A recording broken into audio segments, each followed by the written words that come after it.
আবু বকর দেখে দুইজনের পাড়াটা বুঝবো, তখন আবু বকর পিছনে পিছনে পায়ের দাগ গোলাই মুছতে মুছতে মুছতে মুছতে রওনা দিছে। তারপরে গুহার ভিতরে ঢুকে পড়বো। গুহার ভিতরে যখন যাবার পরে এই সময় এই গুহার সামনে যখন গেছে, এখন আল্লাহর পয়গম্বরকে হযরত আবু বকর বলতেছে যে আমি এই গুহার ভিতরে আগে ঢুকি। কারণ একটাই, কারণ হলো গুহার ভিতরে হয়তো অনেক দিন ধরে গুহা আছে, কোনো কিছু ঢুকতে পারে, থাকতে পারে, যদি কোনো সমস্যা আমার উপরে আগে হোক। তো ভাইরা আমার, বন্ধুরা আমার, আমি আর আপনি দেরি করলে সময় কখনো দেরি করে না। সময় এবং পানির স্রোত, নদীর স্রোত কারোর জন্য কখনো অপেক্ষা করে না। আপনি অলসন বসে থাকেন আর চুপ করে থাকেন আর ঘুমায় থাকেন, সময় ধীরে ধীরে চলিয়ে যাইব।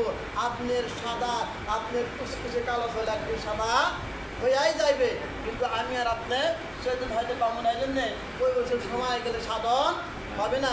ইকরা কিতাবা কাফা বিনাফসিকা, কাফা বিনাফসিকা নাফসিকা ইয়া মালিক হাসিবা। আপনার এক সময় হাসিব হিসাবের সময় হবে, ওই সময় আপনাকে আমাকে আল্লাহ তাআলা পাকড়াও করে ধরবেন। ভাইর আমার, বাবাজির আমার, সেই দিনের কথা মনে করিয়া আজকে দেখ প্রচণ্ড গরম, আর এই সূর্যটা মানুষের মাথার আধা হাত করে থাকে, কোথাও নেই আধা হাত। ওই দিন আমি আপনার কী অবস্থা হতে পারে? আল্লাহ তাআলা বলছেন যারা ইমানদার, যারা মুমিন, তাদের কোনো ভয় নাই। অলিমান খাফা মাকাম রাব্বিহি জান্নাতান, আল্লাহ বলেন তাদের কোনো ভয় নাই, তারা আমার আরশ মুআল্লার ছায়ার নিচে থাকবে। এমনকি আমার রাসূল তার হাত দিয়া হাউজে কাউসারের পানি পান করাবে। জোরে বলেন সুবহানাল্লাহ। এটা হলো বড় কপালের ব্যাপার। কিসের ব্যাপার?